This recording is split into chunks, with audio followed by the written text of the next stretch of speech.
as always, on Wednesdays, we talk college football with Chip Patterson, Cover 3 Podcast, CBSSports.com, my friend. So let me start this way. I saw a great question asked on College Game Day that as soon as I saw it, I thought, I'm going to ask Chip that.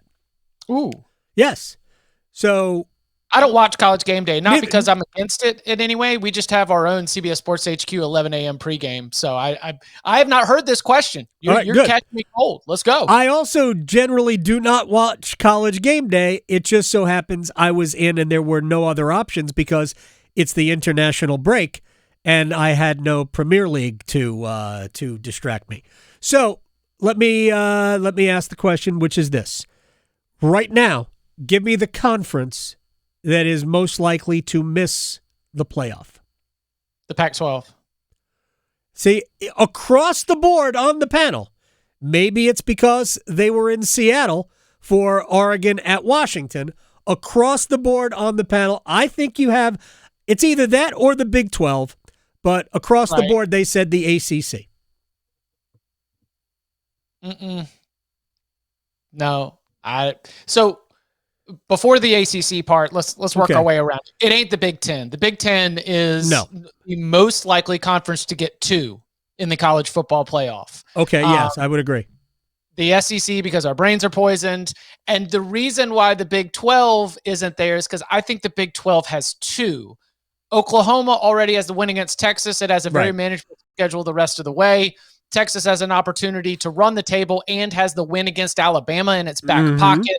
If, either one of those are the Big 12 champion, you're going to find yourself in the college football playoff. But while we've got this great, top tier, there's 6 Pac-12 teams in the AP top 25 right now. Yes.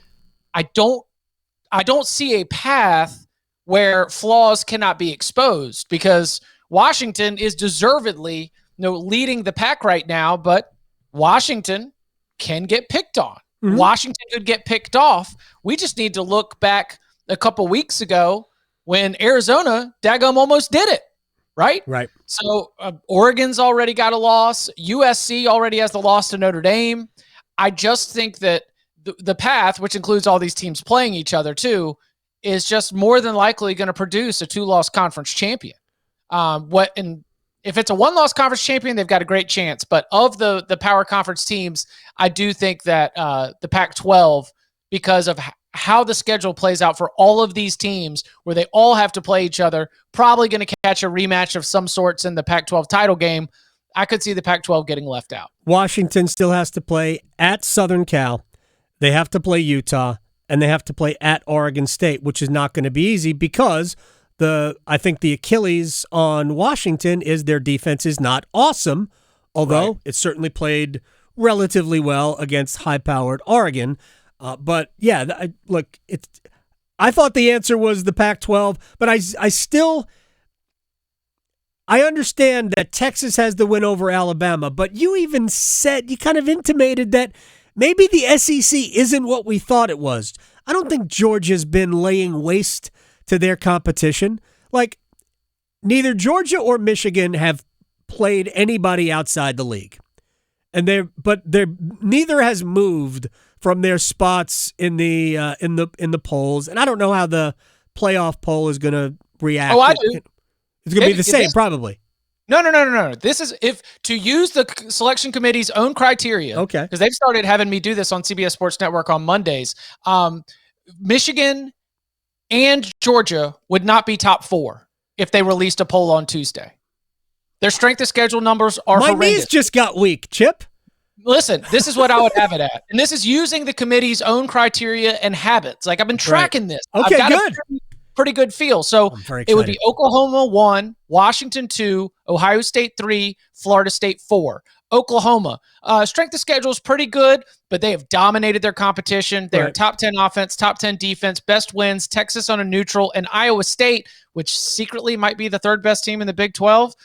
That's your 2nd best win. Washington has the Oregon win. Ohio State has the Notre Dame road win. Florida State does not have a win that compares individually to Texas, Oregon, or Notre Dame, but has the combo of LSU and Clemson. Michigan, best both win. Away from home, by the way. Yeah, Michigan, best win, Rutgers. Yeah, I know. Georgia, best win, Kentucky. Both of those are at home.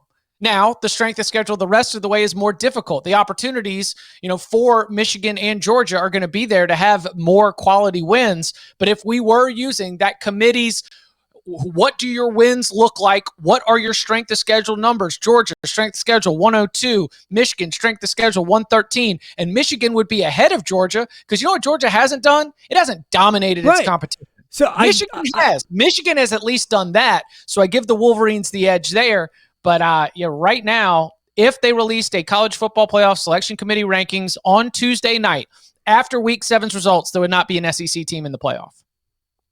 First of all, that makes me laugh because I honestly don't believe it, but I trust you, so I hope you're right. But just by you saying it, that's also why they don't release the rankings until Halloween, until the SEC is ready.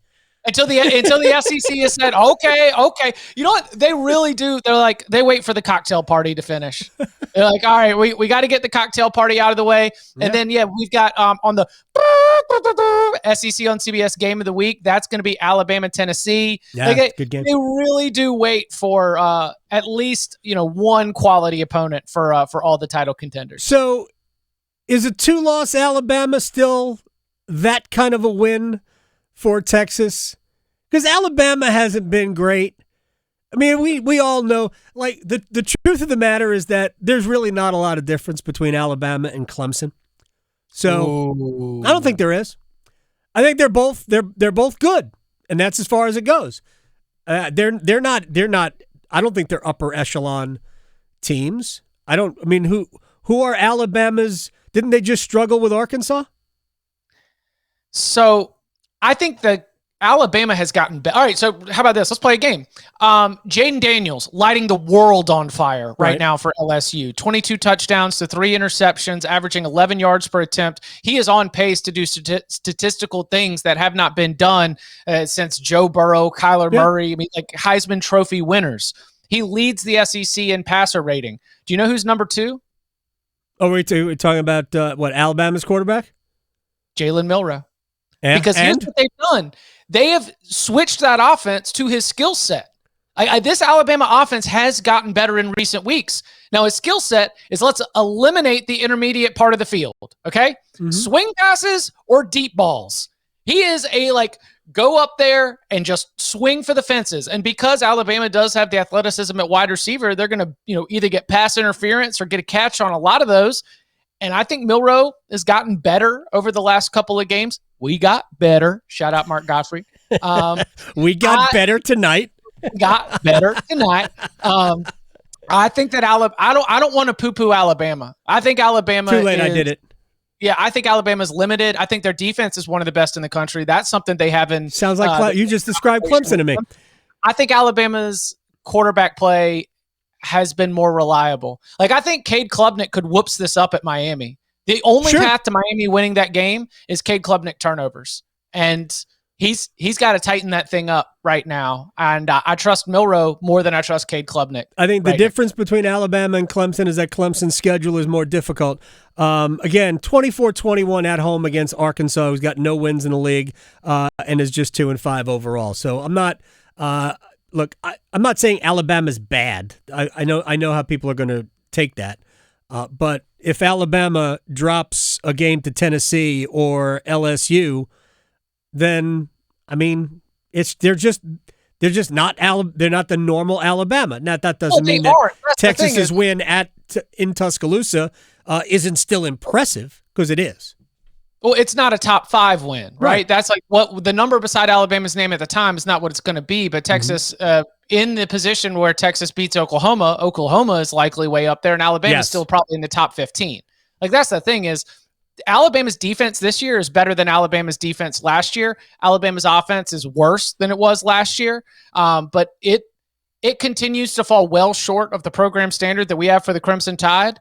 But compare it to the rest of college football in the 2023 season, that's still a top 10, top 15 team. Yeah, there's no question. I've got it at 12 on my CBS Sports 133 ballot, which is not just Chipalytics. I mean, it's opinion factored in, especially for teams at the top. I think I've got them at 12 right now. You have them at 11, right behind the University of North Carolina, which is where I am headed now. So it's really right in front of them, isn't it? Yes. Don't stub your toe on the coffee table that is Georgia Tech in Atlanta in a couple of weeks. And then it's right there, the last 3 games, home against Duke, at Clemson, at State. Thoughts? This is the great existential crisis for a North Carolina football fan. Tar Heels versus expectations. Unfortunately, expectations has a big edge in the series history. But I do think there's something to be said for the fact that this team does have some actual maturity, as in juniors and seniors that have been playing ball for 2-3 years. They've been a part of falling short of expectations. They understand what it looks like to get really, really high, 9-1 at the end of the season. People are finally taking you seriously, and then bungle the finish. I think last year's finish makes North Carolina better for this midseason stretch. I underestimated what Tez Walker's full return was going to be. A big, big, big miss by me. Because I said everything was with Drake May. I was like, Drake May, that's you throw him in the mix, that's a luxury. No. Like that, he could wind up being, he's not going to end up being put ahead of Keon Coleman on any All-ACC lists, but we're going to be talking about him in that same conversation of elite wide receivers in this conference, what he can do after the catch. He is so interesting. Penn State's going to be playing against Ohio State this weekend. They've got a guy named Dante Cephas, also from that same Kent State offense last year. Wow. And Cephas has been a disappointment. Walker in one game, I already think is the better pickup for the Tar Heels. Just a really strong job of being able to identify, what he's going to be able to do, and is that translatable? Because he was running past Miami defensive backs that started the season on all ACC lists, and it was an impressive performance from Walker. And I do think that he is worth like a half a game to the Tar Heels, especially when we think about the defenses that they're going to face against Mike Elko and Duke. Going up against Miles Jones, going up against Al Blades Jr. When you get into going up against Nate Wiggins at Clemson and Clemson's defense on the road in Death Valley, you have got to have somebody that's special. And Nate McCollum's been very, very good. And Drake May, we obviously know, is special. But man, I undersold what Walker's return would mean. And I think the Miami performance was something I took note of. We place bets here every day at 1:45. And last week, but not 2 weeks ago, I guess now, on Friday, I had like 3 Tez Walker props. I had over 110 yards receiving. I had, I think, at least 2 touchdowns, whatever, 3 of them. I was 1 week early. Right. Every single one of them hit last week. He takes their offense. They have gone to plaid. To quote Spaceballs, I gave the wrong movie out yesterday. Shouts to the person who corrected me on Twitter. It was Spaceballs, not History of the World. Why I screwed those 2 up. It's a different Mel Brooks movie, right? They're both amazing Mel Brooks movies. All right. I guess this will be our final thing real quick. Duke is at Florida State. They're getting, it's like 13.5 points. If Riley Leonard plays, Duke wins, right? Not that. Here's if he's got to be 100% healthy if he plays, and if he's not 100% healthy, I wouldn't play him. Florida State defensive coordinator Adam Fuller was asked about Riley Leonard this week, and the very first thing he mentioned was his legs. Yep. How you got to be really concerned about that. If they think that Riley Leonard is not 100%, they won't play him. They are going to tee off on Riley Leonard. Ask Cade Klubnik what it feels like when Kalen DeLoach is coming flying in off the end and your running back misses a blocking assignment. Jared Hurts, Tatum Bethune. Florida State's defense has not been awesome. Okay. It has not been what you would normally expect, but there are enough dudes that they can tee off in a pass rush situation. If they think that Leonard is not a threat to run, I would not play Leonard, not only looking out for him and his health, but for competitive reasons. unless he can go do everything that he has done in the biggest games against the best defenses. I think that Duke's defense can do a really good job against Florida State, applying pressure to Jordan Travis, but they need Travis to make mistakes, which he has done. He's not a very accurate passer. And if Dwayne Carter is bearing down on him, he might have a whoopsie daisy moment and just chuck it up. And here comes Duke with a short field, but Duke will need short fields and turnovers to win this football game, because while they did a fantastic job of manning up against Clemson's wide receivers are not Keon Coleman and Johnny Wilson. Agreed. So that's kind of the matchup point for me. I think Florida State's going to score 28-31 points just because of some of those physicality advantages on the perimeter. So how does Duke work its way to get in there as well? We'll see. I think turnovers is the only way Florida State gets to that, unless Duke's offense is non-existent. Healthy Riley Leonard, Duke's going to win the game. Without him, Florida State. I don't think Florida State will cover, but I think Florida State will win if it's not if Riley Leonard can't play. Yeah, I think that it would be hilarious. It would be so awesome, because you know what happened? Florida State scheduled Duke for homecoming. Oops. You thought that Duke was showing up. They got the wrong Duke.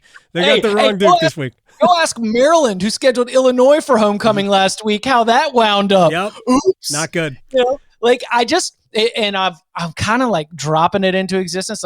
Duke's never beat Florida State. It's 21-0 Noles. Yep. And you scheduled them for homecoming. Oops. Okay. We'll see. I'd love it. I would love it. It would be awesome. Chip Patterson, you're the man. man. You would also knock the ACC out of the college football playoff, except for North Carolina. Duke's still in it. Okay. Duke's still in it. And North Carolina's still in it too. Yeah. Thank you very much, Chip. Sounds good. Y'all be well.